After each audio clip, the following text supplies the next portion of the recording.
So today I'll be reviewing Pokemon Journeys episode 60, Aim to be a Leek Master, Adhere to the Path of Chivalry.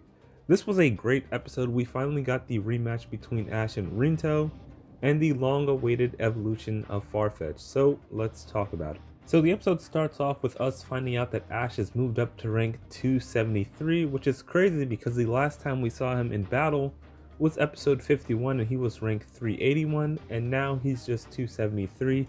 I really hate that they keep skipping battles or having off-screen battles, which is something I'll talk more about at the end of the review. So after that, we see Ash and Farfetch'd battling Go and Scizor, which was cool to see since we know Scizor likes to battle. And afterwards, they head to the Pokemon Center, and along the way they meet a Bellsprout that befriends Grookey, and Go ends up catching it. I really prefer the way of Go making friends with the Pokemon, or at least Grookey making friends with Pokemon and catching them, as opposed to Go just walking up to them and throwing the Pokeball. So while at the Pokemon Center, Ash ends up meeting Rinto again, and we find out that he's in the World Championships too, and we also learn that he just made Superclass, which is why Ash didn't get a notification last time they battled, since Rinto was only in normal class. We also learned that Rinto trained at the Castle of Chivalry, which I thought was pretty interesting. So after that, Ash challenges Rinto to a battle and he accepts, and at the start of the battle, Rinto has control like last time, and at one point ends up cutting off Farfetch'd's Leek, or at least the top of the Leek, which makes Ash and Farfetch'd pause to question what they should do next.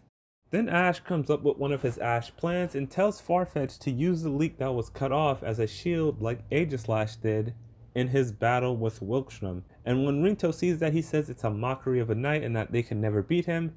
And something I want to talk about briefly is how much smack Rinto was talking in this episode. It was like we saw a whole new side of him in this episode. He was completely overconfident the entire time. So after that, Farfetch'd uses its Leek as a sword and a shield and ends up in a Night/Slash clash with Gallade, and then gets pushed back by Psycho Cut and sent flying straight to Ash. But Ash doesn't give up and says Farfetch'd can continue to battle because he knows how hard it's trained and that it can do better. Then Farfetch'd starts to fight back, and that's when he lands 3 critical Fury Cutters, and then we see the light envelop Farfetch'd and it evolves into Sirfetch'd.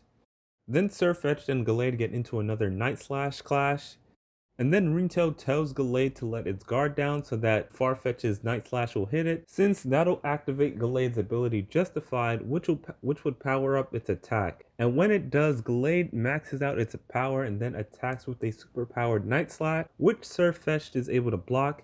And then Ash tells Sirfetch'd to keep getting stronger and stronger since Leon is waiting, and then they have one last Night/Slash clash, and Sirfetch'd ends up knocking out Gallade, making it the winner.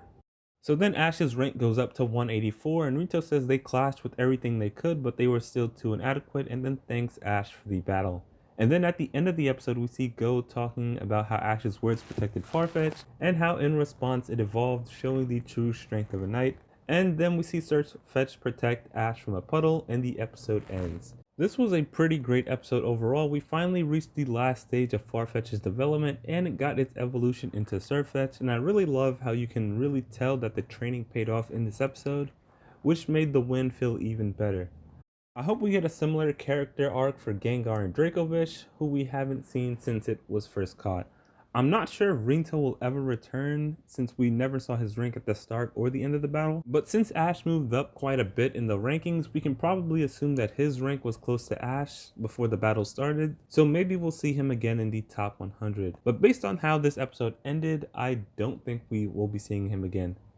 My only complaint in regards to the episode is that Ash went from rank 381 to rank 273 off screen, which is probably one of my biggest problems of the entire series, and probably my biggest problem when it relates to Ash.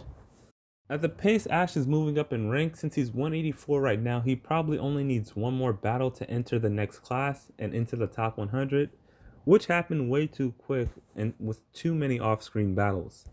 But all those complaints aside, this was still a great episode. I give it an 8 to a 9 out of 10. This was a great end to Farfetch'd's arc. But let me know what you thought of this episode in the comment section below. Be sure to like, subscribe, and share. Thanks for watching, and bye.